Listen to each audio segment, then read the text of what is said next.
Today we're gonna look into how I created these beautiful iPhone renders, and you'll see that it's actually way more simple than you think and you can achieve the same results very fast. The iPhone I modeled for this video will be available for free in the description so that you can follow along with me. It's gonna be fun, let's jump right into it. So the iPhone is in multiple different pieces that you can move around like this, but I attached them to an empty, which will allow you to control your iPhone and animate it however you like. Just for your information, I am using Cycles and Blender version 4.0. What you can do to start with is to add your camera. Okay, here it is. I just activated the keys right here so that you can see what I'm doing. So first of all, I'm gonna put this camera back a little bit on the y-axis, which is the front axis. And I'm gonna press Alt-R to reset the rotation, and then R to rotate it on the x-axis and type in 90 degrees. So then I'm going to drag in a new window and we can view it from here. As we can see, it doesn't look too centered for now, but that doesn't really matter for now. So what I want to do is actually make this camera orthographic. I don't always use orthographic cameras, but in this case, it'll be good to have one. So from now on, it doesn't really matter, I think, where you put it on the y-axis. Yeah, you can just put it wherever you like, just put it out of your way. You can also just hide it and it doesn't really matter. But what I want to do is adjust the orthographic camera to fit my phone scene. And orthographic camera basically won't give us any perspective, which is what I want in this case. So that's pretty good. Then I can go over here and switch to render mode like that. And from now on, I can also deactivate the toolbar and the highlights. So for now, I just have a simple iPhone render. I'm gonna hide my camera so that it doesn't bother me in the viewport. And by the way, to zoom in to any parts, you can do that, I think, in view frame selected, right click and assign a shortcut to it. You can even add it to quick favorites. What I want to do is actually rotate it a little bit because I'm gonna want to see this angle, and I can also press R twice and kind of start like putting it on an angle like this that I like. Okay. Don't forget you can rotate it from your camera. It'll impact how it rotates and it might be a bit easier. I think I like something like that for now. You can always change this later anytime, of course, but that's how it's looking so far. So don't forget to save your project always. Yeah, you don't want to forget about that. So, because Blender does crash frequently. It almost crashes, pretty much crashes every week for me. I don't know about you guys. But anyway, I'm gonna add an area light for now, like this. You can scale this up quite a bit, something like that. And I'm gonna want this area light to hit this part of the phone. So to hit it from behind. So what I can do is go to my top view like this, move the camera behind, RX90, oh, wrong axis, RZ180, RZZ180, tack, and I just want to make it hit from behind, just like this, and then give it some power. For example, something like 1 is pretty cool. And as we can see, it's looking pretty nice already. Nothing too crazy, but I think it's looking nice. You can mess around with it, make it go a bit more to the sides like this. Okay, I think I'm liking it just like that on the corner so that it hits the highlights over there and over there. We can always change it later, of course, but I'm gonna give it a little bit of an angle, just like this. And something like that for now looks fine.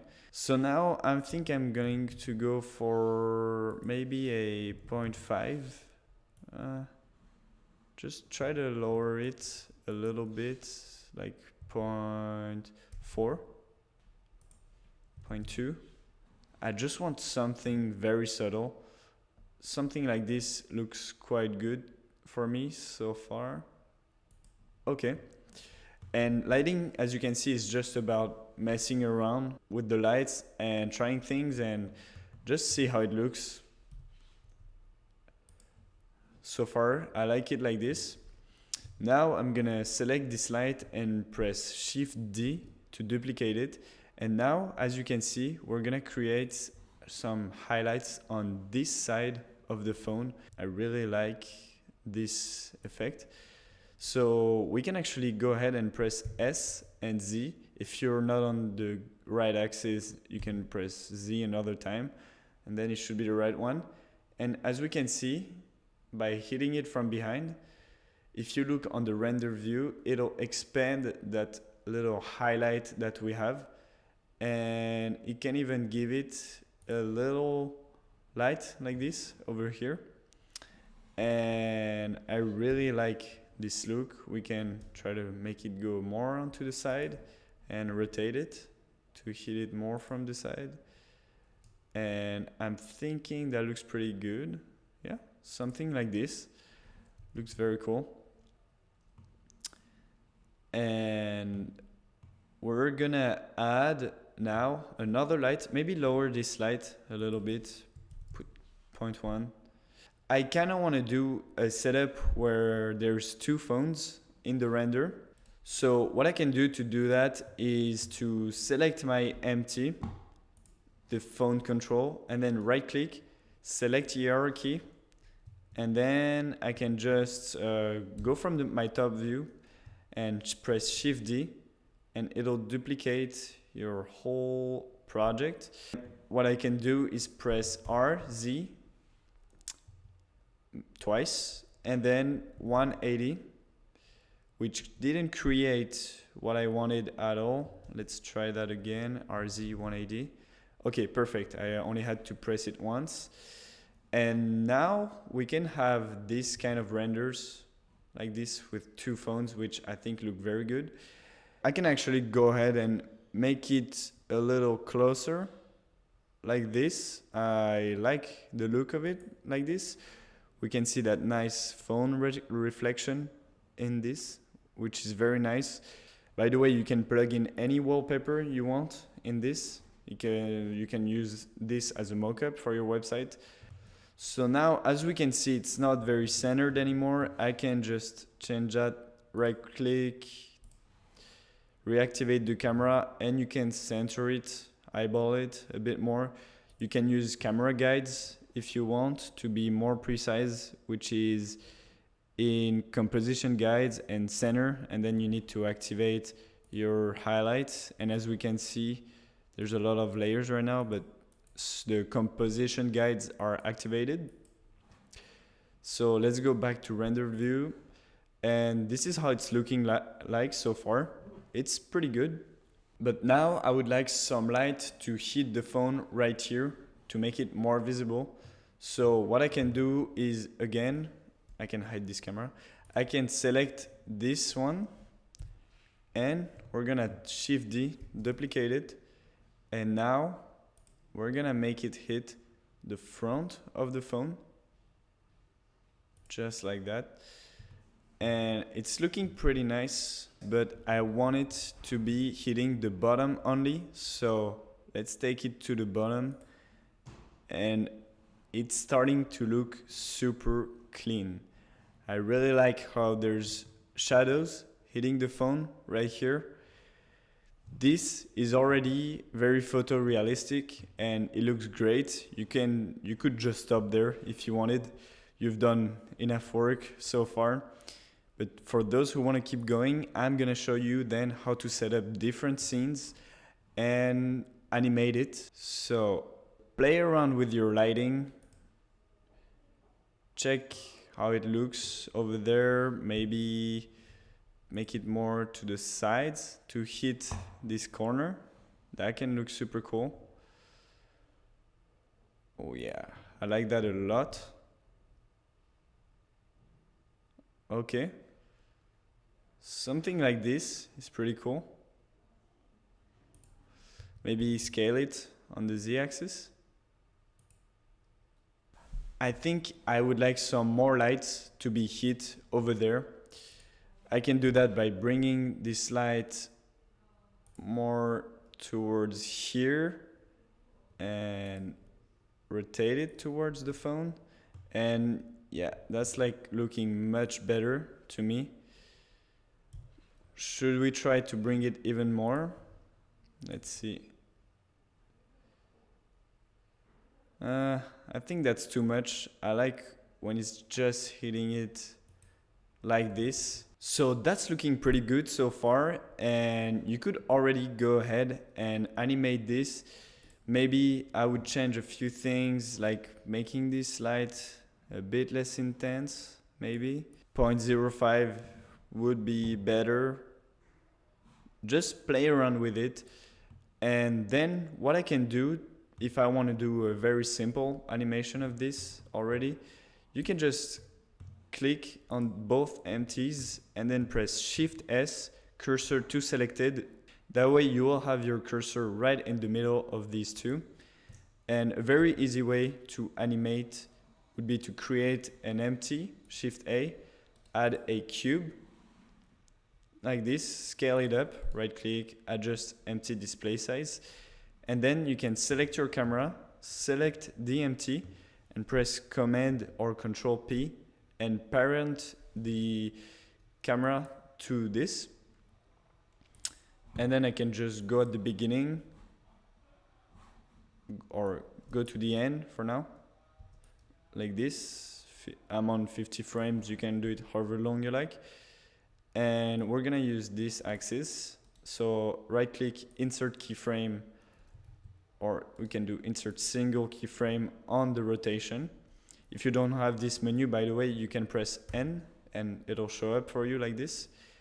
And then 0, you can go to frame 0 and up, make it start like this, probably.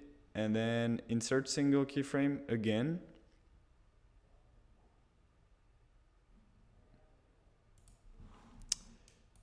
And then, as we can see, if we play,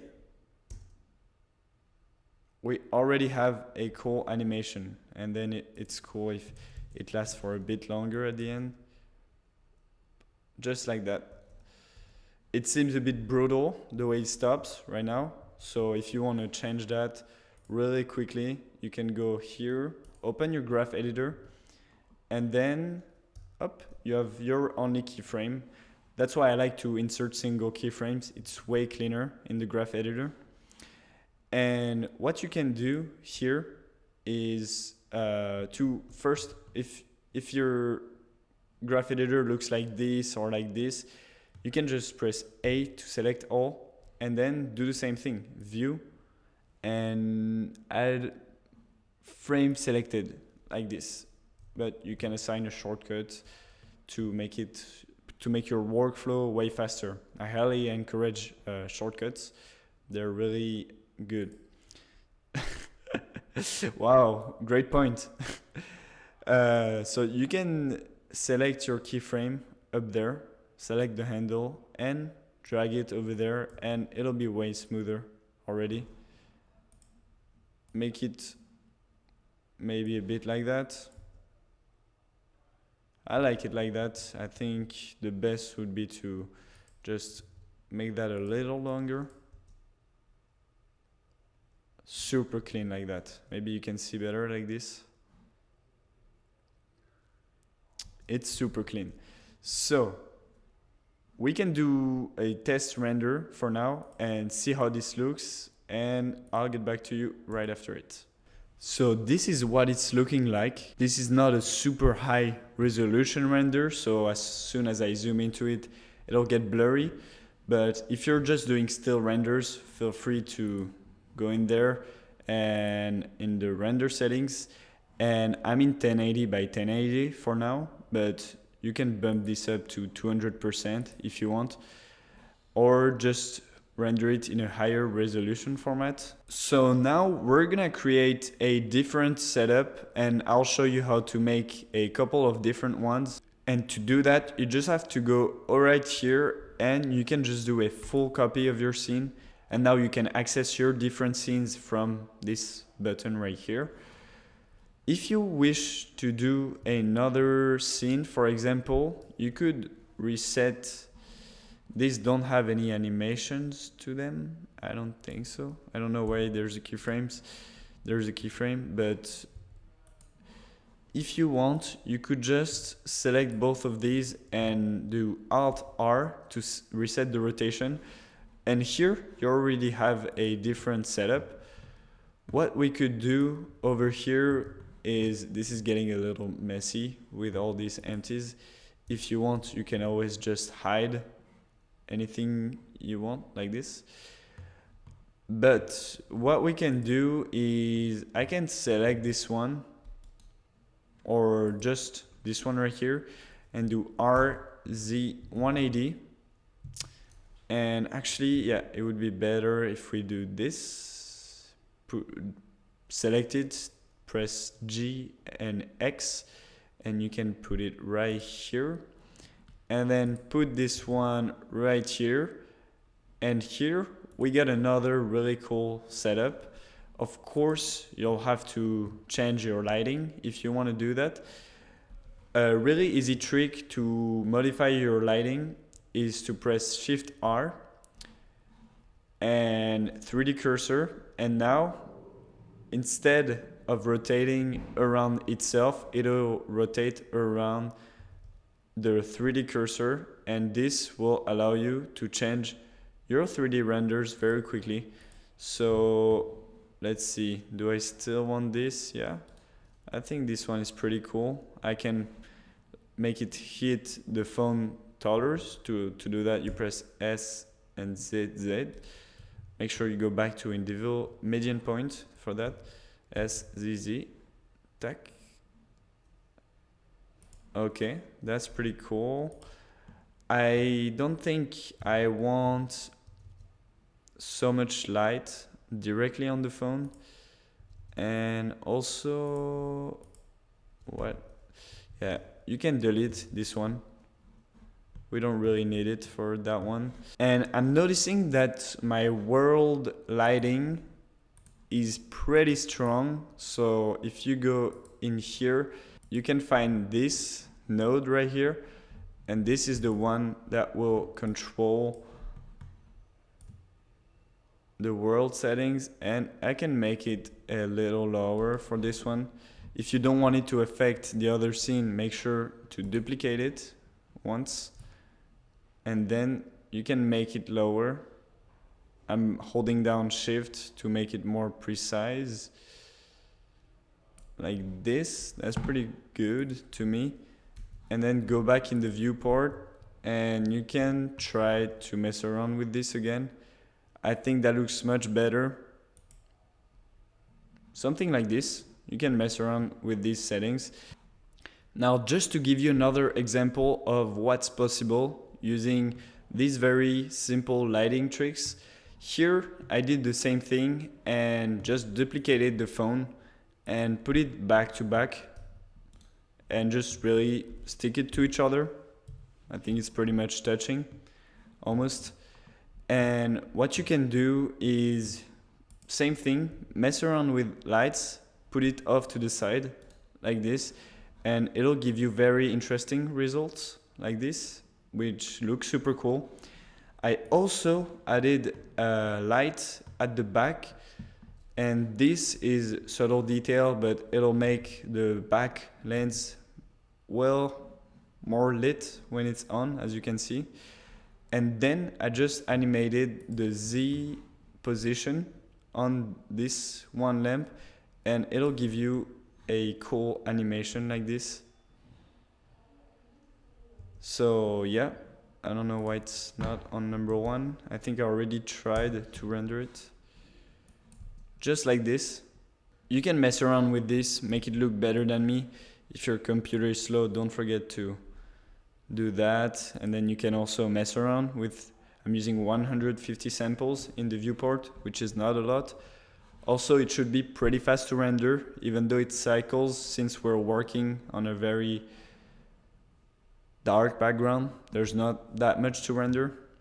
So yeah, that's pretty much it on how to do these iPhone renders. As you can see, it was super simple. If you have any questions or if you enjoyed this video, please feel free to leave a comment. Also leave a like and subscribe. Next video will probably be a breakdown on how I made this Olipop 3D cans animation. So stay tuned for that. I will probably post it next week. By the way, this video was inspired by Sketchy Visuals, who made a similar tutorial in Cinema 4D, and I figured I would do something similar in Blender for you guys. That was it for today. See you guys in the next one. That was Melivan. Bye.